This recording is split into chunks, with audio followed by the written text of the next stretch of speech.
और ज़िद्दी बहुत है। मतलब बच्चों का तो एक हैबिट होता है ना, आप थोड़ा सा ज़िद करेंगे तो बहुत ज़्यादा रोएंगे, आप ज़बरदस्ती कोई चीज़ खिला नहीं सकते, कन्विंस नहीं कर सकते। मतलब इनका जो मन है वही खाना है, मैगी है तो मैगी ही खाना है, नहीं तो खाना ही नहीं है, रोना है थोड़ा सा टाइम। तो रोते हुए देखने में किसी लगता है ऐसे तबीयत में खराब हो जाए। मैनेजमेंट में बहुत दिक्कत आ रही है इस तरह की दिक्कत। देखो खाना, जैसे बच्चों ने आपको पूरा डिटेल में बताया, जितना छोटा बच्चा है उतना थोड़ा मुश्किल होता है। पर आप आटा नूडल्स मिलते हैं, मैगी भी मिलती है, आप उसमें सब्जियां भी डाल सकते हैं। और जैसे बताया कि आप चीला बना सकते हैं। उस बच्चे को हर रोज़ कुछ नया देंगे तो वो ज़रूर खाए। और चॉकलेट भी खा सकती है, ऐसा नहीं कि बच्चा चॉकलेट नहीं खा सकते, बच्चे को सब खाना है। इतनी यंग एज में जनरली हम लोग कोई डाइट रिस्ट्रिक्शन नहीं कराते, क्योंकि उसको कोई ब्लड प्रेशर हाई नहीं है, उसको सॉल्ट कम करने की जरूरत नहीं। बच्चे तो ग्रोइंग एज में है ना, वो कितना चलती है, आप देखिए वो हर समय घर में एक्टिव रहेगी, तो वो जितना कैलोरी कंज्यूम करेगी वो आप जो एडल्ट आदमी करता है उससे बहुत ज़्यादा होती है। तो बच्चों को ज़्यादा रेस्ट्रिक्ट ना करें, तो उनको खाने दो, कुछ नहीं होने वाला। यदि वो मैगी भी खा रहे तो कोई फर्क नहीं पड़ता, बट खाना तो खा रहे हैं ना। तो साथ में जो उसको लग रहा है वो खाने दो। सिर्फ ये होता है कि छोटे बच्चों में जब स्टीरॉइड देते हैं तो उनकी भूख बहुत ज़्यादा हो जाती है। देखिए बच्चे बहुत ज़्यादा खाते हैं तो एकदम गोलगप्पा हो जाते हैं, तो वो गोलगप्पा ना बने, बस इतना ही है कि उसका डाइट कंट्रोल करना पड़ता है। पर इसका तो ऐसा कोई प्रॉब्लम नहीं है, दैट मच वेट, तो इसलिए ज़्यादा आप उसके ऊपर हंगअप ना हो जाए। बच्चों में एकदम, बच्चे बहुत डिफरेंट चीज़ है, हम एडल्ट ही कंट्रोल नहीं कर पाते। देखिए हम सब लोगों ने पकौड़े खाए ना, जैसे हम लोग सोचते हैं हमें पकौड़े नहीं खाने चाहिए, पकौड़ा अच्छी चीज़ नहीं, पर सबको अच्छे लगते हैं। तो इसीलिए वो बच्चों को तो एकदम देखते हैं, leave them alone, absolutely do what they want. दूसरा, आप बच्चों को क्या पसंद है ये भी देखना है। फॉर एग्जाम्पल आप लोग अंडा खाते हैं, कैरामल कस्टर्ड बना सकते हैं, हर बच्चा पसंद होता है। तो आपको खिलाना है जो चीज़ को किस तरह से उसका पसंद वाला चीज़ बना सकते, अपने को वही स्किल है। तो हमारा जो पसंद है बच्चों को पसंद नहीं होता है। मेन चीज़ जो कई बच्चों बिटर टेस्ट के लिए काफ़ी सेंसिटिव है। जो बिटर टेस्ट, ओवर सेंसिटिव बच्चा जब छोटा है वेजिटेबल्स नहीं खाते हैं। जो बिटर टेस्ट को पसंद टाइम लगता है कि एज के बाद जो बिटर टेस्ट बाद में उनको स्वाद बहुत अच्छा हो जाता है। जैसा मैं बचपन में बिल्कुल वेजिटेबल्स नहीं खाते थे, जैसा बेटी भी नहीं खाती, अभी सब कुछ खाते हैं। इसलिए वो एज का उसी का जैसा बिटर चीज़ से आप फ्राई कर लेते हैं वो बिटर टेस्ट कम हो जाता है। और कैरामल का ऐसा आपने क्रिएटिव बनना पड़ेगा। मदर हैज टू बी, आपको अपने बच्चे की पसंद जानो ना। आप कई बार होता है बच्चा नहीं खा रहा है, आपने रोटी बनाई उसको डिफरेंट शेप दे दिया, स्टार रोटी, मून रोटी, जैसे बताया था डिफरेंट फ्रूट्स, और उसको आपने पीस के डाल दिया, गाजर का बना दिया, तो बच्चे को ऑरेंज इडली खा ली, मैंने आज ऑरेंज चीला खा लिया, बच्चे खुश हो गए। वो डिफरेंट, उनको चेंज चाहिए, चेंज हमेशा चेंज। ऐसी चीज़ है जो बिल्कुल रिस्ट्रिक्टेड है, जो कोई रिस्ट्रिक्शन नहीं है बच्चों, इतने छोटे बच्चे के लिए कोई रिस्ट्रिक्शन नहीं। क्योंकि क्या होता है कि एक्चुअली कई बार माँ बाप का इलाज करना पड़ता है कि बच्चे को जरूरत नहीं है। माँ बाप इतने हंगअप हो जाते हैं कि भाई हमें ये बच्चे को ये देना नहीं है, ये करना नहीं है, ऐसा कुछ भी नहीं। और वो होता है यदि पेशेंट को सब कुछ बहुत किडनी की प्रॉब्लम है तब हमको रेस्ट्रिक्ट करना पड़ता है। वो भी बच्चों के लिए हम क्या करते हैं कि डायूरेटिक देके सोडियम निकाल देंगे। सोडियम बच्चों को बहुत कम नहीं कर सकते, बच्चे तो खाना ही खाएंगे। तो हम लोग को मेथड डिफरेंट करने पड़ते हैं। और इतने छोटे बच्चे में तो कोई रिस्ट्रिक्शन नहीं, absolutely let us be absolutely normal happy go lucky child, that is what we want. अच्छा, ये कुछ प्रश्न आए किसी के, रोहित मिश्रा ने अपनी पेशेंट शीतू मिश्रा की लिखा है, क्या ये बीमारी, अच्छा हम ये अभी बात करने वाले थे, क्या ये बीमारी माँ बनने की क्षमता को प्रभावित करती है क्या? तो देखिए इस बीमारी में हम लोगों ने अभी एक सेशन रखा था, हमने सोचा कि उसकी बजाय हम लोग क्वेश्चन आंसर कर लेते हैं। तो माँ बनने की क्षमता कई कारणों से थोड़ी कम हो सकती है। एक तो सबसे पहले कि मरीज अपने आप ही नहीं चाहता है, क्योंकि मरीज सोचता है मैं बीमार हूँ तो क्या मैं बच्चे का ख्याल कर पाऊँगी कि नहीं। दूसरा, माँ को हमेशा ये चिंता रहती है कि ये बीमारी कहीं क्या मेरे बच्चे को हो जाएगी। तीसरा कि माँ बाप को, माँ जो जिसको बीमारी है वो ये सोचते हैं कि मैं इतनी दवाएं ले रही हूँ, क्या ये दवाएं मेरी बच्चे के ऊपर बुरा असर करेंगी कि नहीं करेंगी। तो ये सब कारण होते हैं कि लोग प्रेगनेंसी ट्राई ही नहीं करते इस बीमारी में। और कुछ कारण होते हैं जैसे कि कुछ दवाएं होती हैं, उनसे कभी कभी माँ बनने की क्षमता कम हो सकती है। ये और वो आजकल उनकी दवाओं का यूज़ बहुत कम हो गया है। और जनरली लूकस में मां बनने की क्षमता यंग पेशेंट्स में बराबर बनी रहती है, बट पेशेंट्स ही अपने आप नहीं करना चाहते, क्योंकि उनको ये सब जो कारण मैंने बताए पहले, उन लोगों को उनके कारण डर लगता है। तो उनको भी हम चेंज कर सकते हैं। जैसे आप यदि कोई दवाई ले रहे हैं जिसका बच्चे के ऊपर असर पड़ सकता है, तो आपको पहले डॉक्टर से बात करना है। हमेशा प्लान प्रेगनेंसी होना चाहिए। आपको प्लान करके प्रेगनेंसी करना है बनस्पत की अनप्लान, जो दवा खाते खाते हो गया। तो आप डॉक्टर से बात करिए। उसमें 3 चीज़ हम देखते हैं। नंबर 1 कि बीमारी कंट्रोल में है कि नहीं, क्योंकि बीमारी कंट्रोल में है तभी आपका शरीर एक नई वस्तु को अपने अंदर पनपने में सक्षम होगी। तो उसको हमें बीमारी कम से कम 6 महीना कंट्रोल में होनी चाहिए, तभी आप प्रेगनेंसी प्लान करें। दूसरा, यदि आप कोई भी दवाई ऐसी ले रहे हैं जिसका बच्चे के ऊपर असर पड़ सकता है, उनको हमें चेंज करना पड़ता है। जब भी चेंज करते हैं हमें 1-2 महीना देखना है कि चेंज करने से आपकी बीमारी के लक्षण कोई बढ़े तो नहीं, तो इसीलिए उसमें थोड़ा समय लगता है। और तीसरा, आपको मेंटली भी प्रिपेयर होना चाहिए, तो उसके लिए भी माँ को, परिवार को समय चाहिए। तो इसलिए प्लान कर प्रेगनेंसी करें तो प्रेगनेंसी का सक्सेस रेट बहुत अच्छा है, और मोस्टली पेशेंट्स प्रेग्नेंट हो सकते हैं, और प्रेगनेंसी का सक्सेस भी अराउंड 85 to 90% के करीब रहता है, जबकि जनरल पॉपुलेशन में वो करीब 90 to 95% है। तो 5% के करीब फर्क पड़ता है यदि आप प्लान प्रेगनेंसी करें। तो दूसरा क्वेश्चन है, इस बीमारी से गैंग्रीन हुआ है, तो क्या वो गैंग्रीन क्योरेबल है या नहीं? गैंग्रीन इज क्योरेबल और नॉट? जो गैंग्रीन के मतलब 2 चीजें, गैंग्रीन पूरा हुआ है, टिश्यू लॉस निकल गया तो निकल गया। तो गैंग्रीन के स्टार्टिंग स्टेज में आते हैं, हम उसको दवाई करके वो स्टॉप कर सकते हैं तो ठीक हो सकता है। देखना है कितना सुपरफिशियल, मतलब सिर्फ चमड़ी का अफेक्ट हुआ है, अंदर का चीज अफेक्ट हुआ है, अंदर का चीज अफेक्ट हुआ है। कोई भी देखो, एसएलई का सारे इलाज का पर्पस है परमानेंट डैमेज रुकना है। जब भी आपको बीमारी बढ़ती है, कोई कुछ होता है, डैमेज होता है, इलाज करके वो डैमेज होने से पहले बीमारी को कंट्रोल करते हैं। जैसे किडनी का, आपको मालूम है, आधा 50% को किडनी में पकड़ते हैं। किडनी को शुरू में पहले 3 महीने के अंदर इलाज शुरू करते हैं, किडनी नॉर्मल हो जाते हैं। जितना महीना ज़्यादा होता है अंदर डैमेज होता है। जब डैमेज होता है, डैमेज एक्यूमुलेट करते हैं, एक तरफ से इससे ज़्यादा डैमेज हो गया, वो डैमेज होता है। इसलिए हर गैंग्रीन के नहीं, हर एक चीज़ एसएलई का ट्रीटमेंट का एम क्या है, बीमारी को शुरुआत को पकड़ना है, जल्दी से दवाई करना है, परमानेंट डैमेज प्रिवेंट करना है। जो पेशेंट जब इलाज को लापरवाही होता है, यही होता है। 4-6 महीने से नहीं आया, बीमारी शुरू हो गया, डैमेज शुरू हो गया। डैमेज को हम डैमेज में डेफिनेशन, डैमेज को एक है जो चीज़ 6 महीने से ठीक नहीं हुआ उसको हम डैमेज मानते हैं। इसलिए हर एक, आपको कोई पहले नहीं था, नया आ गया तो आपको लगते हैं, आपको डाउट है, जब भी डाउट लगते हैं हमारा बीमारी है या नहीं, आपको पूछना है हमारे बीमारी से है कुछ और है। जो आम जनता का होता है वो सब एसएलई पेशेंट को भी होता है, समझिए। जैसा आपको किसी ने ब्लड प्रेशर पूछा, ब्लड प्रेशर नॉर्मल, दूसरा चीज़ से एज के हिसाब से जो ब्लड प्रेशर बढ़ते हैं उसको भी दवाई चाहिए। एज से ब्लड प्रेशर बढ़ने के भी कई कारण हैं। आपको वजन बढ़ गया हो गया, आपको डायबिटीज का स्टार्टिंग हो सकता है। इसलिए जब भी कोई चेंज होता है, ये ध्यान से करना जरूरत है, समझिए। इसलिए आपको गैंग्रीन का इलाज है, तुरंत पहुंचना है। ये नहीं हम देखेंगे 4 हफ्ते बाद देखेंगे ठीक नहीं होता है, ऐसा करेंगे तो परमानेंट डैमेज हो सकता है। देखो, डैमेज का मतलब है यदि आपको चोट लगता है, एक्सीडेंट हुआ, चोट लगा तो दाग बन गया ना, वो दाग कभी जाता है? तो यदि डैमेज हो गया वो कभी जाएगा नहीं। तो यदि आपकी उंगली काली हो गई, तो आप गैंग्रीन की बात कर रहे हैं, यदि वो पूरी मर गई है तो उसको कोई जिंदा नहीं कर सकता। गैंग्रीन में क्या होता है कि खून का दौरा बंद हो गया। यदि आप जल्दी आ गए, जैसे हार्ट अटैक है, लोग कहते हैं ना कि हार्ट अटैक, आधे घंटे में अस्पताल पहुंच गए, आपकी नस को खोल दिया, धमनी को खोल दिया, आपका हार्ट ठीक हो गया।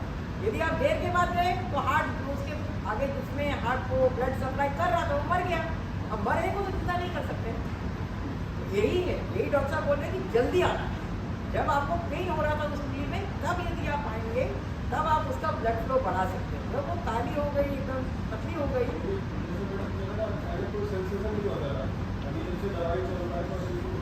तो अच्छी बात है, सेंसेशन हो रहा है तो मतलब कि हो सकता है कि आपको लग रहा है पूरा अंदर तक मरी हुई है, पर अंदर नहीं मरी हुई है, सिर्फ ऊपर का पार्ट काला हो गया, तो उतना निकल जाएगा, बाकी बच जाएगा, उंगली पतली हो जाएगी। तभी हम लोग कभी काटते नहीं है अंग्रेजी में, क्योंकि काटने में क्या है कि आपने यहाँ से काट दिया, पूरी उंगली चली गई। हो सकता है कि अंदर बाद में ऐसी पतली हो जाए, उतनी उंगली भी काम करती है। तो इसीलिए थोड़ा हिम्मत रखना है, देखना है कि कितना उसमें डैमेज है और कितना हम उसको ठीक कर सकते हैं। तो ये थोड़ी गंभीर चीज़ होती है, पर ठीक हो जाती है, निराश नहीं होता। अच्छा, third question is for you.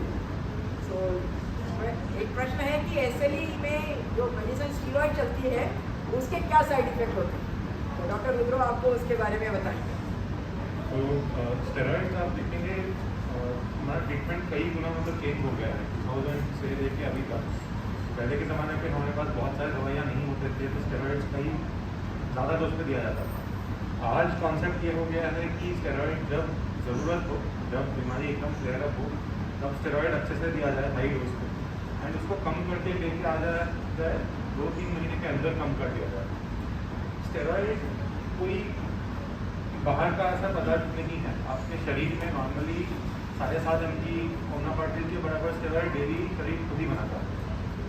हम जो दवाई उसके ऊपर दे रहे हैं वो क्योंकि उस स्ट्रेस को हैंडल करने के लिए वो स्टेरॉइड काफ़ी नहीं है एक तरह से, उसलिए ज़्यादा डोज पे दिया जाता है।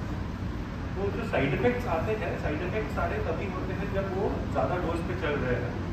शुरू के 2-3 महीने में डेफिनेटली वेट गेन होता है, डेफिनेटली भूख बहुत ज़्यादा लगता है, डेफिनेटली उस टाइम पे थोड़ा बीपी फ्लक्चुएट होने का चांस रहता है, शुगर फ्लक्चुएट होने का चांस रहता है। बट अगर वो वही 2-3 महीने के अंदर हम कम कर दे पूरा, तो उसके बाद जब वो 7.5 mg के कम में डोज आ गया, तब उसके उतने साइड इफ़ेक्ट्स नहीं रहते हैं। साइड इफ़ेक्ट्स जो हर स्टेरॉइड के मरीज को रहेगा कि लॉन्ग टर्म में, वो एक होता है कितने भी डोज पे आप लो, पूरा कैटरैक्ट होने का रिस्क रहता है। और वो आप कितने भी डोज पे लो, 1 mg लो, 2.5 mg लो, वो रहता ही रहता है। तो हमें रिस्क के साथ बेनिफिट को मैनेज करके चलना पड़ता है। जो लॉन्ग टर्म स्टेरॉइड्स पे है, अभी जिनको हमने कम करके बंद कर दिया 2-3 महीने में, वो तो ठीक है। कोई लोग होते हैं जिनको हम लोग बंद नहीं कर पाते, उनको थोड़ा ज़्यादा ध्यान देना पड़ता है। उसमें मेटाबॉलिक बीमारियाँ जो है, बीपी, डायबिटीज़, कोलेस्ट्रॉल बढ़ जाना, ये सब चेंजेस आने लगते हैं। उसके लिए अगेन ये डाइट इम्पॉर्टेंट है, उसके लिए आपका हेल्दी लाइफस्टाइल इम्पॉर्टेंट है, आपका एक्सरसाइज रेजिमेंट इम्पॉर्टेंट है। बिकॉज फ्रैंकली हम लोग मेडिसिन उस हद तक पहुँचा नहीं है कि स्टेरॉइड हम लोग कम्प्लीटली सबके लिए बंद कर पाए, बट मिनिमम डोज पे देना है, जो मिनिमम डोज पे आपका बीमारी भी कंट्रोल में रहे, आपको कोई साइड इफेक्ट भी ना हो। तो मोटा ये बात। आपका एक और प्रश्न, ये साइड इफेक्ट कब तक रहेंगे? मतलब साइड इफेक्ट जैसे बताया डॉक्टर साहब ने कि long term side effect different है, short term side effect different. तो लॉन्ग टर्म साइड इफेक्ट में दूसरा एक है बोन है, क्योंकि ये बीमारी ज़्यादा लेडीज़ में होती है, और उसके बाद जब मेनोपॉज हो जाता है तब हमारा बोन लॉस वैसे ही नॉर्मली होता है लेडीज़ में, और यदि हम साथ में स्टीरॉइड भी खा रहे हैं तो हमारा बोन लॉस और इंक्रीज हो सकता है। तो हमको एडिक्वेट कैल्शियम लेना है, एडिक्वेट विटामिन डी लेना है, एक्सरसाइज करना है, हमारे मसल्स को अच्छा रखना है जिससे कि हम गिरे नहीं, फ्रैक्चर का रिस्क कम हो। बोन पतली होने का मतलब क्या होता है? रिस्क एक बढ़ता है फ्रैक्चर, तो फ्रैक्चर आपके रीढ़ की हड्डी में हो सकता है, कूल्हे की हड्डी में हो सकता है, रिस्ट में हो सकता है। तो हमको फ्रैक्चर ना हो इसके लिए हमें फॉल प्रिवेंशन भी होना चाहिए कि हम गिरे नहीं, गिरेंगे तो हमारा फ्रैक्चर होने का रिस्क ज़्यादा है। जो लोग स्टीरॉइड लंबे दौरान से ले रहे हैं, तो उसके लिए हमारा मसल बैलेंस अच्छा होना चाहिए, हमारी मसल पावर अच्छी होनी चाहिए, हमारा विजन अच्छा होना चाहिए, क्योंकि जैसे डॉक्टर साहब ने बताया कि कैटरेक्ट हो सकता है इसमें लॉन्ग टर्म में। तो यदि आपको विजन में कोई प्रॉब्लम आ रहा है, उसी टाइम अपने आके ऑप्थेल्मोलॉजिस्ट को दिखाएं। यदि आपको चश्मा पहनने की जरूरत है तो चश्मा पहने, यदि कैटरेक्ट है तो उसका सर्जरी कराएं, मतलब वो चीज़ करनी पड़ती है। यदि हम सोच रहे हैं कि सिर्फ दवा से ही सब कुछ हो रहा है, आजकल जैसे डॉक्टर साहब ने बोला कि अब हम बहुत कम स्टीरॉइड देते हैं। आजकल तो हम लोग जनरली ट्राई करते हैं कि 3-4 महीने पे ही 7.5-5 मिलीग्राम आ जाए, और 1 साल के बाद हम कोशिश करते हैं कि बंद कर पाएँ उसकी पेशेंट और दवाएँ देकर। जैसे कोई पेशेंट ने कहा कि हम स्टीरॉइड नहीं ले रहे हैं, हम सिर्फ MMF ले रहे हैं, तो कोशिश तो कर रहे हैं हम लोग, पर हम लोग सक्सेसफुल सिर्फ 50% में होते हैं। 50% पेशेंट को 5 मिलीग्राम, 2 मिलीग्राम, 2.5 मिलीग्राम कुछ तो लेना पड़ता है। वो लोग जैसे ही कम करते हैं, अभी किसी पेशेंट ने मेरे को पूछा कि जैसे ही मैं 5 और 2.5 से कम कर रही हूँ मैम, मेरे को हालत ख़राब हो रहा है मेरा। तो हमने बोला कि इसका मतलब आपकी जो दूसरी मेडिसिन है उसको बढ़ाना पड़ेगा। तो आप जब नेक्स्ट टाइम आए तो आप ये बताएं, तो उसको दूसरी मेडिसिन को बढ़ाया जाएगा, फिर उसको फिर धीरे धीरे और कम करने की कोशिश की जाएगी। आप कोशिश कर सकते हैं, बट 100% में करना अभी तक संभव नहीं है। तो ये बहुत इंपॉर्टेंट मेडिसिन है, इसीलिए हम अभी इसके बारे में आपको बात करना चाहते हैं। अभी पहले इससे ये आपको समझ गया होगा, हर एक पेशेंट का एक लेवल है, हर एक पेशेंट का बीमारी का सीवियरिटी के हिसाब से एक लेवल है, उससे कम होता है बीमारी वापस आता है। तो हम दूसरा और दवाई देके वो लेवल को कम करें। जैसा मेडिसिन देने से कई लोगों को स्टेरॉइड बंद हो सकता है, कुछ लोगों का डोज कम हो जाएगा, और कुछ लोगों को वापस आ गया उससे सीरियसनेस कम हो जाएगा, कुछ लोगों को एमसीक्यू के अलावा एमएफ जरूरत पड़ सकती है, अदर मेडिसिन कुछ लोगों को बंद नहीं कर सकता, डोज कम हो जाता है। ऐसा लोगों को हमें और भी दवाई है, जैसा रेटिक्समैब नया इतना दवाई हमारा पास है, वो दवाई से हम मेजॉरिटी लोग को स्टेरॉइड बंद कर सकते हैं। हमें सिर्फ सबको अननेसेसरली नहीं देना है ना, आपको जरूरत है तभी देना है। इसलिए हम पेशेंट को कई देर देखते हैं, हमें पता चला इनका इनका इतना में वापस आ रहे हैं, फिर जो ऐड कर लेते हैं। इसलिए हमारा एक्सपीरियंस है, हर एक पेशेंट को जिसको जरूरत है उसको दवाई देना, जिसको जरूरत नहीं है उनको कम दवाई देना। मतलब एसएलई का 2 लोगों को बीमारी सेम नहीं है, हर पेशेंट को बीमारी अलग है। ये इसलिए दूसरा बीमारी के जैसा मलेरिया है, सबका ट्रीटमेंट सेम है, आपको टाइफॉइड है ट्रीटमेंट सेम है। मतलब एसएलई के इलाज, एसएलई एक बीमारी की 1000 बीमारी है, समझे, एक बीमारी के ग्रुप है, हर एक पेशेंट को अपना तरफ से उसका एक्सप्रेशन होता है, इसलिए इसका ट्रीटमेंट दूसरा बीमारी के ट्रीटमेंट से डिफरेंट होता है, समझे। इसलिए हम कह रहे हमारे यही में हर पेशेंट को स्टेरॉइड बंद करें, हम ये भी कहते हैं अपने आप बंद ना करें, क्योंकि आपको नहीं समझ में आएगा कब ये प्रॉब्लम होगा। क्योंकि सही बता दिए, सही शांत भी रहते हैं, तूफान भी हो जाते हैं, अपना आप बंद कर देते हैं, शांत बीमारी तूफान बन जाते हैं। इसलिए डॉक्टर को सुपरविजन में कम करना है, जब कम करना नहीं हो सकता दवाई मॉडिफाई करके एडजस्ट करके बंद करें। दूसरा एक चीज़ है, स्टेरॉइड से फ्रैक्चर होता है, क्यों होता है? स्टेरॉइड खाते समय हमारे शरीर से कैल्शियम यूरिन में काफ़ी निकल जाते हैं, तो कैल्शियम इसलिए जो लॉन्ग टर्म स्टेरॉइड खाते हैं कैल्शियम जरूरत पड़ सकती है। कैल्शियम किस में होता है? दूध और पनीर में होता है, और दूध का भी है, दूध में थोड़ा शुगर है, गैलेक्टोज शुगर है, वो भी हार्मफुल है, ये दूध बच्चों के लिए है। इसलिए हमारे यहाँ पे एक गलत फहमी है, दही नुकसान करते हैं, दही नहीं नुकसान करते हैं, दूध नुकसान कर सकते हैं।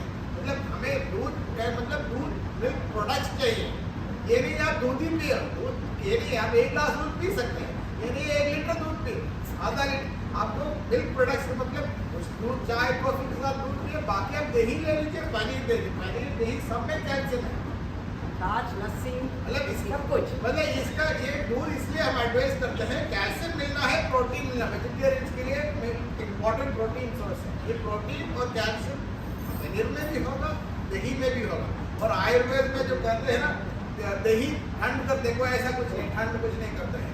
इनफैक्ट ये स्टडी है, जो एक लेवल से ज़्यादा दूध पीने लोगों को जल्दी बुढ़ा हो जाते हैं, आपकी हार्ट का बीमारी, डायबिटीज, बुढ़ापन का बीमारी जल्दी होता है, प्रूवन चीज़ है। और दही पनीर जो फर्मेंटेड जो मिल्क चीज़ है खाने से कोई नुकसान नहीं होता, इसलिए आप दूध दही यूज़ कर लो ज़्यादा। दूसरा लोगों को ये मत बताना दही ठंड है, ऐसा नहीं है। दूसरा चीज़ है, कुछ नहीं है, आपके अंदर जाएगा सब 37 हो जाएगा। दूसरा फ्रैक्चर का कैल्शियम के अलावा एक और इम्पोर्टेंट चीज़ होता है, मैग्नीशियम होता है। मैग्नीशियम कई आप खाने में मैग्नीशियम किस में होता है? ये सबका शेल में होता है, जैसा आप वीट का जो कवरिंग है, राइस कवरिंग है, इसलिए आप प्रोसेस्ड फूड खरीदते हैं, ये उसमें ये सब कवरिंग आपको ये गेहूं से मैदा बनते हैं, उसके बाहर से जैसे प्रोटीन है जिसका मैग्नीशियम से निकल जाते हैं। इसलिए मॉडर्न जो प्रोसेस फूड खाने में मैग्नीशियम का डेफिशिएंसी होता है, तो मैग्नीशियम का डेफिशिएंसी में आपको क्या क्या हो सकता है? हड्डी फ्रैक्चर हो सकता है, आपको जो वीकनेस लगता है, ब्लड प्रेशर रहता है, कई वेग सिम्टम्स हो सकता है। इसलिए प्रोसेस्ड फूड कम करें। चोकर खाओ, मतलब आटे में चोकर मिलाइए, सबसे अच्छा चीज़ है सिंपल चोकर मिला के खाने के लिए। अभी ये जो व्हाट इज दैट ब्रांड अभी सुपर फूड कंपनी लोग क्या करते हैं, आपको इसी से ब्रांड निकाल के उसको अलग करके मैदा अलग बेच रहे हैं, मतलब आगे लोग पागल हो रहे हैं उसमें। इसीलिए ना पुरातन पद्धति पे जो हमारी पुराने समय के अनाज और ये थे ना मिलेट्स से उनको शामिल करो। और एक एड ऑन करूँगी जो सर ने कहा कि दूध से बेहतर दही है। मोस्टली लोग कहते हैं ना रात में तो खाते नहीं क्यों, ठंड लग जाएगी, ऐसा कुछ नहीं होता है। दही में आपको जिनको लैक्टोज इंटॉलरेंस यानी दूध का जो कार्ब्स की बात करते हैं लैक्टोज होता है, जिनको पचाने की दिक्कत है वो दही बेहतर टॉलरेट करते हैं। दूसरी पूरी दुनिया गट हेल्थ की बात कर रही है कि मतलब गट हेल्थ को भाषा में समझाए, हमारे इंटेस्टाइन में पाए जाने वाले जो हेल्दी अच्छे प्रकार के बैक्टीरिया होते हैं ना उनको भी नेचुरल लेके हम बाहर से महंगे प्रोबायोटिक्स योगर्ट और ये खरीद के खाने, सोचा घर का जो दही है वो खाइए, उससे बेहतर हमारी गट हेल्थ। और जो हमारे छिलके सहित जो हम दालें खाएं या फल खा रहे हैं ना, फल के अंदर और जो छिलका ये सब मिला के जो सॉल्युबल और इनसॉल्युबल फाइबर दोनों मिला के हमारे गट हेल्थ को बेहतर रखते हैं। गट हेल्थ अच्छी है तो बहुत अच्छे स्वस्थ रह सकते हैं। तो ये एक बहुत मतलब जैसे किसी एक मरीज के एक सिम्टम्स है, उसके खास अंगों में उसका प्रभाव पड़ता है, ओवर टाइम उसके सिम्टम्स चेंज हो सकते हैं। थोड़ा ट्रांजिशन हो सकता है। जनरली जो अंग प्रभावित होते हैं वो पहले 1-2 साल में होते हैं, तो उसके बाद बीमारी वो जब दोबारा आती है जनरली वही आती है। पर कुछ मरीज हमने देखे हैं जो कि 10 साल के बाद उनको पहली बार किडनी में प्रभाव आया। कभी कभी एक पेशेंट हमारे पास है वो 20 साल के बाद उसको पहली बार किडनी में प्रभाव, पर वो रेयर चीज़ें हैं। बट कॉमन यही होता है कि पहले 1-2 साल में पता चल जाता है कि बीमारी कैसे चलने वाली है बीमारी। अच्छा, ये बहुत इंपॉर्टेंट प्रश्न है और ये बहुत सोशल इशू है जो हम भी यही सोच रहे थे कि इसको एड्रेस करना है कि हम पेरेंट्स को कैसे बताएं। ये कोई अनमैरिड लड़की ने लिखा है कि हम पेरेंट्स को कैसे बताएं कि मैरिड लाइफ स्टार्ट करने के लिए जिससे उनकी बात चल रही है उनको बीमारी को बताना चाहिए कि नहीं। और इसमें 2 इश्यूज हैं। यदि आप बीमारी को बताते हैं तो हमारे देश में अरेंज मैरिज में मैरिज कभी नहीं होती। यदि आपने अपने आप ढूंढ लिया तब तो शायद, वैसे भी हमारे पास आते हैं कपल्स जिन्होंने अपने आप लड़का ढूंढ लिया, या तो वो लड़का आता है साथ में बात करने के लिए कि क्या बीमारी है कैसे रहेगी, और वो लोग शादी कर लेते हैं। कुछ होता है कि यदि नहीं बताएं तो टोटल लैक ऑफ ट्रस्ट है, मतलब आपने एकदम गलत चीज़ की कि आपने बताया ही नहीं और शादी हो गई और उसके बाद पता चला तो लोग ये सोचते हैं कि ये परिवार ने हमसे धोखा किया, लड़की ने धोखा किया। पर अब इस सिचुएशन में जो हम लोग देखते हैं, मेरे को यहाँ पे हो गया 33 साल और उसके पहले भी हम ग्लूकोज देखते थे कि करीब 40 साल से मैं ये इशू देख रही हूँ। लाइफ तो चल रहा है।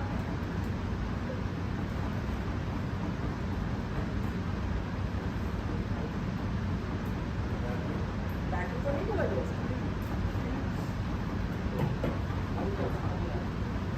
सुनाई पड़ रहा है। हाँ, तो मतलब ये हमने देखा है कि इसमें 2 चीज़ पहलू हैं।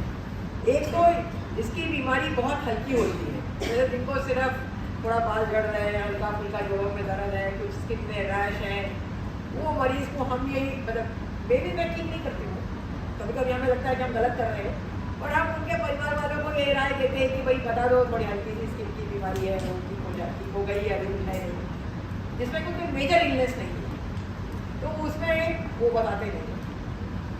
जब मेजर इलनेस है तो किडनी डिजीज है, इसमें जब नहीं बताएंगे ये तो बहुत ट्रेजेडी हो जाता है। उसमें क्या होता है कि परिवार बताता नहीं है, शादी हो गई, वहाँ गए, वहाँ दवाई नहीं खाया और लड़की फिर वो रिलैक्स हो जाता है बीमारी में, रिलैक्स होकर 6 महीने के बाद आते हैं, तब हम लोग को भी झूठ बोलना पड़ता है। तो हम लोग क्या करते हैं कि अब क्या करें, अब ऐसी स्थिति आ जाती है तो हम लोग उनको बोलते हैं, हम बोलते ही ये बताते ही नहीं उस परिवार को कि हमने कभी इस मरीज को देखा पहले। हम लोग एक नई फाइल बना लेते हैं मरीज, नई फाइल बना के और हम झूठ ही बोलते हैं कि हमने कभी देखा ही नहीं, हम नए तरीके से मरीज को देखते हैं। तो एक बार क्या हुआ कि हमने उनको ऐसी फाइल बन गया, मरीज वार्ड में भर्ती हो गया, तो रेजिडेंट को तो ये सब पता नहीं होता है, तो उन्होंने डिस्चार्ज समरी बना दिया कि नीचे की पेशेंट पहले भी भर्ती था इस डेट में। तो वो माँ बाप भागे भागे आए कि भैया मैडम अब तो हमारी शादी हार्ट छूट जाएगी ऐसे। फिर दोबारा डिस्चार्ज समरी बनाया, दोबारा बना के दिया कि भाई जिसमें पुराना कुछ लिखा ही ना हो। ऐसे बहुत मरीज हैं, तो हमारे कम से कम ऐसे 50-60 मरीज हैं जिनको कि हमने दोबारा फाइल बनाया नए तरीके से, जिससे कि उनके परिवार को पता ना चले कि इनकी पहले बीमारी है। पर ये अच्छी चीज़ नहीं है, बट ये एक सोशल इशू है और इसके लिए कोई डॉक्टर आपको करेक्ट एडवाइस नहीं दे सकता। ये आपका परिवार का सोशल रिव्यू क्या है, आप किस तरह से शादी करने वाले हैं, आपकी फैमिली क्या सोचती है। और मैं तो देखती हूँ मेरे पास आके लोग झगड़ते हैं, मतलब वो बेटी कहेगी कि नहीं मुझे बताना है, माँ बाप कहेंगे मैडम आप इसको समझाइए हमारा कैसे शादी नहीं होगा, ऐसे आप लोग इतने उम्र है आपको आता पता है, इस लड़की को पता नहीं है। तो मैंने बहुत कोशिश किया है और मैं रोज़ करती हूँ ये काम। पर हम ये कहते हैं कि हम एक करेक्ट आंसर नहीं बता सकते, हाँ आपको दोनों पहलू बता सकते हैं। आप अपने परिवार में आपका कौन सा पहलू ठीक बैठता है उस हिसाब से करना। और ये बहुत डिफिकल्ट इशू है, आसान नहीं है। अदर इशू इज दिस ये जब शादी करना है आपको आइडेंटिटी क्या है, ये इंसान का आइडेंटिटी क्या है, आपको लोग कैसा समझते हैं। आप इसलिए एजुकेशन जॉब इम्पोर्टेंट है। आप जॉब करते हैं, ये जॉब करने वाला लड़की ऐसा आइडेंटिटी होगा, आपको एक पर्सनालिटी होगा, आपको लव मालूम होगा, तब आपको एक बीमारी है पर्सनालिटी एक छोटा भाग होगा। जब जॉब नहीं करते हैं, जब एजुकेशन नहीं है, आपको कैसा, आपका आइडेंटिटी क्या है, ये कमोडिटी जैसा है। आपको एक टीवी खरीदना जैसे अरेंज मैरिज कैसा है, कमोडिटी है, एक सामान है, गुड्स जैसा है। आप टीवी खरीद, आप स्पेसिफिकेशन देखेंगे इतना इंच टीवी है, उसमें थोड़ा सा स्क्रैच है, क्या मुझे नया चाहिए। समझ गए, ये अरेंज मैरिज का इश्यू है। ये सब आपको सबका गलती देखते हैं, इसके आपको वो अलग आइडेंटिटी नहीं है। आपको किसी चीज़ पसंद है आप और नहीं देखेंगे। जब आपको कोई पर्सनैलिटी मालूम है, उसको जैसा उनका कितना जमीन है, जितना परिवार ये है, ये ऐसा ही देखते हैं, तब ये प्रॉब्लम होगा। इसलिए आप जॉब करके अपना आइडेंटिटी बनना है, लोगों को मालूम होना चाहिए, तब ये सब आपको किसी को समझ में आया तो ये नहीं देखेगा, समझ गए। इसलिए अपना पर्सनैलिटी डेवलप करो, अपना जॉब करो कुछ। और शादी के बाद भी आप पहले भी बताया, कोई आपको जो बाकी दवाई खाना है भी घर के बाद खाली दवाई खरीदने के लिए बाहर जाना पड़ती है, समझ गए। इसलिए अपना पहले बीमारी के ऊपर ध्यान समझना, आपको मालूम है जब बीमारी बढ़ती है अपना मालूम होना चाहिए। और बाहर जाने के लिए, डॉक्टर के पास जाने के लिए, अपना घर में जब भी जरूरत पड़ सकती है जाने। कई लोग हैं अपना माँ का घर में जाते हैं तब हमारे दिखाने के आते हैं, सब ऐसे आते हैं। इसलिए बच्चों को एजुकेट करना सबसे जरूरी है, सबसे ज़्यादा। और दूसरा हम कभी कभी सोल्यूशन बताते हैं, जैसे फेस में कुछ रैशेस हैं, तो हम बोलते हैं भाई लड़का भी ऐसा है, देख लो। हमारे देश में क्या है, सफ़ेद दाग को बहुत बड़ी बीमारी समझते हैं, जबकि उसमें कुछ नहीं होता है, कोई भी प्रॉब्लम नहीं है, अंदर के अंग कभी प्रभावित नहीं होते उसमें। तो उसके ऐसा लड़का देखो जिसमें भी थोड़ा सा, उसमें भी थोड़ी कमी हो, आप में थोड़ी कमी है, तब बहुत अच्छे से निप जाती है। तो उसमें तो इस तरह से हम लोग सोल्यूशन, एटलीस्ट मैं ये सोल्यूशन बहुत सारे बताती हूँ और कुछ लोग सक्सेसफुल हो जाते हैं। और मैरिज मोस्टली लोगों की हो जाती है, पर कुछ लोग नहीं करना चाहते। कई लड़कियाँ मैंने देखा है वो नहीं करना चाहती, they want to be totally independent. तो ठीक है। अच्छा, नेक्स्ट क्वेश्चन है हेयर फॉल कैसे कंट्रोल करें। लूपस का जो हेयर फॉल है दैट इज मोस्टली रिवर्सिबल मतलब आप दवाई, मतलब कोई भी बीमारी, नॉट जस्ट लूपस, कोई भी बीमारी जब सीवियर तरीके से होता है शुरू में, तब क्योंकि उस टाइम पे हेयर ग्रोथ एडिक्वेट नहीं होता है, तो नेचुरली 2 से 3 महीने बाद थोड़ा हेयर लॉस ज़्यादा होने का चांसेस रहते ही है। इसको टेलोजेन एक्लूवियम बोलते हैं। इसका आपको कोई चिंता करने की ज़रूरत ही नहीं है। वो 2-3 महीने बाद जब आपका हेयर ग्रोथ वापस से नॉर्मल हो जाएगा, तो वो नॉर्मल वापस आ जाएगा। सेकेंड चीज़ है, किसी को एक पर्टिकुलर स्किन रैश होता है जिसको डिस्कॉइड लूपस बोलते हैं। वो कभी कभी स्कैल्प में होता है। डिस्कॉइड लूपस थोड़ा स्किन के बीमारी के मामले में थोड़ा मान लीजिए सीरियस होता है, क्योंकि वो उसमें ना स्कारिंग हो जाता है। तो वो अगर स्कारिंग हो गया, वो जगह पे पैची हेयर लॉस हो सकता है कि आपको वो रह जाए। उसके लिए फिर आगे जाके कॉस्मेटिक प्रोसीजर्स पॉसिबल है, और कई लोगों को वो दवाई के साथ विद टाइम ठीक भी होता है, बट उसका रिस्पॉन्स रेट उतना अच्छा होता नहीं है। अगर आपको डिस्कॉइड लूपस होने की वजह से हेयर लॉस होता है, तो तो उसका रिस्पॉन्स हो सकता है कि उतना अच्छा ना हो अगर आपको नेचुरल जस्ट ये बीमारी ज़्यादा बड़े होने के वजह से।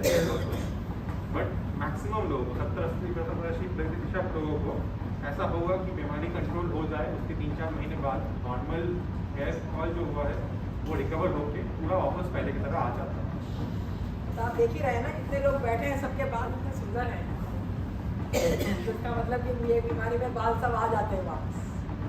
अच्छा, ये एक प्रश्न है कि पत्नी है, इनको खाने में बहुत कम खाना है और फल बिल्कुल नहीं खाना है। अभी जो भाई बोले अपनी बच्ची के बारे में, वो तो बच्ची है, पर ये मेरी वाइफ भी वैसा ही खाना खाना चाहती है। तो देखो, खाना एक ऐसी चीज़ है जो कि हर आदमी की पर्सनल प्रेफरेंस है। जैसे अभी अर्चना ने बोला कि ब्रेकफास्ट कभी स्किप नहीं करना चाहिए, और मैंने कभी ब्रेकफास्ट खाया ही नहीं। हम कभी ब्रेकफास्ट खाते ही नहीं है। हमें शुरू से आदत है कि हाँ छुट्टी करो, हमें आदत है, हमें ब्रेकफास्ट खा के जाएँ तो हमें बड़ा भारी भारी लगता है, तो हम तो 2:30 बजे पहला खाना खाते हैं। तो इसलिए उसमें ज़रूरी नहीं है कि हर आदमी को एग्जैक्टली सेम फॉलो करना है। यदि आप फल नहीं खाते, आप सब्जियाँ ज़्यादा खा सकते हैं। तो फल और सब्जी में कोई बहुत फ़र्क नहीं है। मतलब उसमें भी हरी सब्जियाँ, उसमें कवर लाइनिंग है जिसमें आपको और वाइटामिन, आपको ट्रेस एलिमेंट्स और सोडियम, मैग्नीशियम, ये सब उसमें भी मिलेगा। आप सब दालें खा सकते हैं, जो उसकी अंकुरित दालें खा सकते हैं, आप दाल छिलके वाली दाल खा सकते हैं। तो इसलिए मतलब हमें कोई जजमेंट नहीं करना चाहिए खाने के ऊपर। खाना सबकी अपनी प्रेफरेंस है, उसमें आप अपने हिसाब से चूज़ कर लें जो आपको अच्छा लगता है। पर ये नहीं कि मतलब एक ही तरह की चीज़ खा रहे हैं। जैसे अर्चना ने आपको बताया कि विविधता, प्रोटीन भी होना चाहिए, फैट भी होना चाहिए, कार्बोहाइड्रेट भी होना चाहिए, प्रोटीन को, और सब्जियाँ शाकाहारी चीज़ें भी होनी चाहिए। शाकाहारी में आपका फल हो या सब्जी। बहुत लोग हैं जो एकदम फल नहीं खाते, सिर्फ सब्जियाँ खाते हैं, पर खूब सारी सब्जियाँ खाते हैं, वो भी उतना ही अच्छा है। अब डॉक्टर एबल है, वो रोटी नहीं खाते, वो सिर्फ सब्जी खाते हैं। जब भी हम लोग का डिनर होता है तो डॉक्टर एबल कभी रोटी नहीं छूते हैं कार्बोहाइड्रेट रात को, सिर्फ सब्जियाँ खाते हैं। तो अपनी अपनी चॉइस है, चॉइस के हिसाब से। पर हम लोग सभी स्वस्थ हैं, ऐसा नहीं है। एक चीज मुझे ऐड कर, देखो हमारा एक आपका, आप सोच ले आपको ग्रैंड पेरेंट्स के टाइम में लोग कितना बजे डिनर खाते थे? 6 बजे। ये हाई डायबिटीज सब बढ़ाने के कारण ये लेट खाना है। क्योंकि ये क्यों हो गया? ये दो चीज़ है, एक तो बिजली आ गया है। बिजली देखो, मेरा बचपन में हमारा, मैं तो 8 साढ़े 8 बजे सब लोग सोते थे, और अभी आजकल 12 बजे दूसरा टीवी है, late night television serial TV देखते हैं। इसके दो कारण के कारण लोग लेट खाते हैं। इसलिए ये डिनर, देखो डिनर खाने की जरूरत है। हमारा घर में पहले हमारा बेटी डिनर खाना छोड़ा, फिर हमने सोचा ये कोई प्रॉब्लम नहीं है, और डिनर नहीं खाया तो छोड़ दो। फिर बाद में हम भी डिनर खाना छोड़ दिया। डिनर जो सिर्फ पार्टी में खाते हैं, हमारे घर में अभी कोई डिनर नहीं खाता। फिर ब्रेकफास्ट जरूर खाते हैं। दूसरा चीज़ है फ्रूट्स। कोई भी चीज़ ये नहीं समझना फ्रूट्स ज़्यादा, कई लोग फ्रूट्स समझ के पूरा फ्रूट्स खाते हैं। फ्रूट्स के अंदर शुगर्स है ज़्यादा, उसमें फ्रक्टोज है। फ्रक्टोज ज़्यादा खाने से फैटी लिवर और बढ़ जाती है। इसलिए हर चीज़ फ्रूट्स जरूरत है, ये नहीं है फ्रूट नहीं खाना है। दूसरा एक मिस्टेक है, ये फ्रूट जूस बहुत एक प्रॉब्लम है। फ्रूट जूस में क्या है, आप एक ग्लास फ्रूट जूस में 10 और 15 फ्रूट का एसेंस है उसके अंदर, मतलब शुगर ज़्यादा है। फ्रूट जूस भी फैटी लिवर, ये डायबिटीज बढ़ाने के कारण है। फ्रूट जूस कम खा लीजिए, होल फ्रूट्स खाओ, मॉडरेशन है। आपको जो पसंद है एक दूसरा खा लीजिए। ये प्रश्न है सब इसको जाना है। अच्छा, अल्कोहल एक ऐसी चीज है कि you can take in moderation. Moderation means 1 peg, that's it, that is what is allowed. उससे ज़्यादा अल्कोहल ठीक नहीं है। वो कई चीज़ों में उसकी बेहतरी भी दिखाई गई है। इतना अमाउंट में लेने से it is good also. Smoking is not good at all. तो स्मोक तो किसी को भी नहीं करना चाहिए। थैंकफुली ये बीमारी ज़्यादा लेडीज़ में होती है, और हमारे देश में सोशली लेडीज स्मोक नहीं करते हैं इस एरिया में। मतलब बहुत पुअर पॉपुलेशन में स्मोक करते हैं, या बहुत रिच पॉपुलेशन में स्मोकिंग है हमारे लेडीज़ में, पर जनरली मिडिल क्लास में स्मोकिंग लेडीज़ में नहीं होता है। अल्कोहल भी हमारे लेडीज में अब थोड़ा शुरू हो गया है, पहले तो एकदम ही नहीं था. Now people take occasionally, but occasionally is okay, you should not take a binge.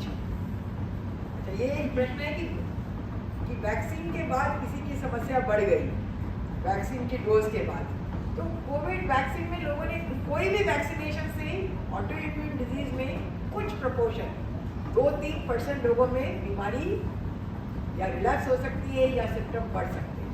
और वो थोड़ी देर के लिए रहते हैं. आप डॉक्टर से बात करें, आपकी मेडिसिन को थोड़ा सा बढ़ाना पड़ेगा, वो ठीक हो जाएगा.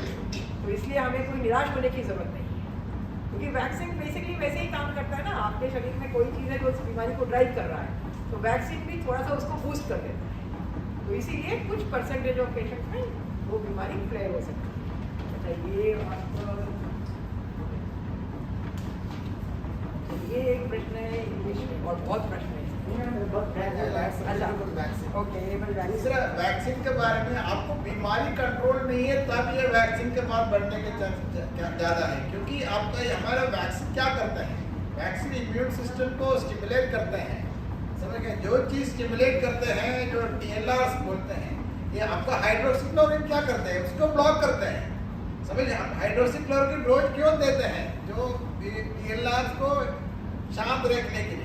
कोई भी स्टिमुलस आए मतलब आपको HCQ सब रेगुलरली ले रहे हैं, वैक्सीन का इफेक्ट नुकसान होने के चांस कम है. जो हम कई रिपोर्ट्स है जो पहले बार वैक्सीन लगने के बाद SLE का कई लक्षण हो कि सीरियस हो गया है. ये सब मानना है, उनको मालूम नहीं था बीमारी, शायद मालूम हो कि दवाई खा रहे हैं तो उसके चांस कम है. और आपको और ये कोवैक्सीन में जो एडजुवेंट करते हैं, जो इम्यून सिस्टम स्टिमुलेट करते हैं, वो डायरेक्ट वो चूहा में इंजेक्ट करते हैं, ऐसे नहीं कर सकते. मतलब जो सेम पाथवे को TLR पाथवे को स्टिमुलेट करना है, इसलिए आपको दवाई खा रेगुलरली ले रहे हैं, उसका बेनिफिट, जो वैक्सीन का बेनिफिट नुकसान से ज़्यादा है. इसलिए वैक्सीन को मत डरना है, कोई प्रॉब्लम है हमें दिखाना. ये किसी का प्रश्न है कि उनकी वाइफ को न्यूरोसाइकाट्रिक ल्यूपस, मतलब इस बीमारी में कभी कभी ब्रेन भी अफेक्ट हो सकता है. मतलब ब्रेन का अफेक्शन करीब 10% लोगों में होता है. तो ये अच्छी बात है कि इस बीमारी में ब्रेन कम अफेक्ट होता है, बट माइनर प्रॉब्लम्स ब्रेन की करीब 30 से 40% मरीजों में हो सकती है. मतलब कुछ लोगों को हेडेक होता है, कुछ लोगों का सिर्फ मूड स्विंग्स हो सकते हैं, कुछ लोगों का ये simple minor change in moods, मतलब आपको पता नहीं चलेगा. कुछ लोगों का जो सोचने की क्षमता है वो थोड़ी सी कम रहती है. बच्चे का स्कूल में परफॉर्मेंस थोड़ा सा कम रहा तो उसको माइनर हम लोग समझते हैं, पर जो मेजर प्रॉब्लम होती है वो करीब 8 से 10% लोगों में होती है. उनमें दो तरह की होती है. एक तो ये कि दौरे आने सकते हैं, दौरे आने लग जाते हैं. यदि दौरों की बीमारी है SLE के कारण तो उसकी दवाई लेनी पड़ती है. यदि आप रेगुलरली दवाई लेंगे और तो आपके दौरे कंट्रोल में रहेंगे, और यदि आपके दौरे 3 से 4 साल तक कंट्रोल में रहते हैं और कभी दोबारा नहीं आते तो उस दवा को धीरे धीरे बंद कर दिया जाता है. ये नहीं कि लाइफ लॉन्ग ही लेना पड़ता है, पर कुछ मरीजों को लाइफ लॉन्ग लेना पड़ता है. दूसरा है कि जिनको साइकाट्रिक प्रॉब्लम होती है इस बीमारी में. साइकाट्रिक प्रॉब्लम दो तरह की हो सकती है. एक ये होता है कि भाई आदमी एकदम विथड्रॉन हो गया, डिप्रेस्ड, किसी से बात नहीं करना है, कुछ खाना नहीं है, नहाना नहीं है, किसी चीज़ में रुचि नहीं है, किसी से मिलना जुलना नहीं है, घर के बाहर नहीं जाना है. दूसरी स्थिति होती है कि आदमी एकदम, इसको पुरानी लोग भाषा में पागल बोलते थे, तो पागल नहीं, उनका दिमाग थोड़ा ज़्यादा काम करता है. मतलब वो बहुत बोलेंगे, कंटिन्यूसली बोलते रहेंगे, भागते रहेंगे, रात को सोएंगे नहीं, एक्टिव रहेंगे, पूरा टाइम एक्टिव है सारा टाइम. तो ये दो तरह के स्पेक्ट्रम हो सकता है. और कुछ मरीज होते हैं जिनमें कभी ये होता है और कभी वो होता है, दोनों ऑल्टरनेट भी कर सकते हैं. उनके लिए हमको साइकाट्रिस्ट को दिखाना पड़ता है. और SLE की बीमारी के साथ साथ साइकाट्रिस्ट से भी दवा लेनी पड़ती है और उसका इलाज हो सकता है. ये नहीं सोच रहे हैं कि बीमारी का इलाज नहीं हो सकता, पर ये भी ज़रूरी नहीं है कि आपको ज़िंदगी भर वो दवाई लेनी पड़ेगी. हो सकता है कि कुछ साल के बाद वो दवाएं भी धीरे धीरे बंद हो जाती हैं. तो इसलिए पर ये ना सोचिए कि हम साइकाट्रिस्ट को नहीं दिखाएंगे, क्योंकि जैसे और कोई अंग है वैसे ही ब्रेन है. ब्रेन के भी जो साइकाट्रिस्ट है वो भी डॉक्टर है, क्योंकि उसमें मैनिफेस्टेशन ऐसे आ रहा है कि उसको साइकाट्रिस्ट का उस तरह की दवाई लेने की ज़रूरत है. तो इसके लिए ज़रूर साइकाट्रिस्ट को दिखाएं, उससे बहुत आराम होगा. ये ना सोचें कोई भी कि आप उसको इलाज नहीं करेंगे और उसकी क्वालिटी ऑफ लाइफ मरीज की बहुत बेहतर हो सकती है। हाइड्रोक्सीक्लोरोक्विन सबसे तो हाइड्रोक्सीक्लोरोक्विन एक्चुअली जो एसिडिक के जितनी भी दवाइयाँ हैं उसमें से सबसे एसेंशियल जो लेना ही है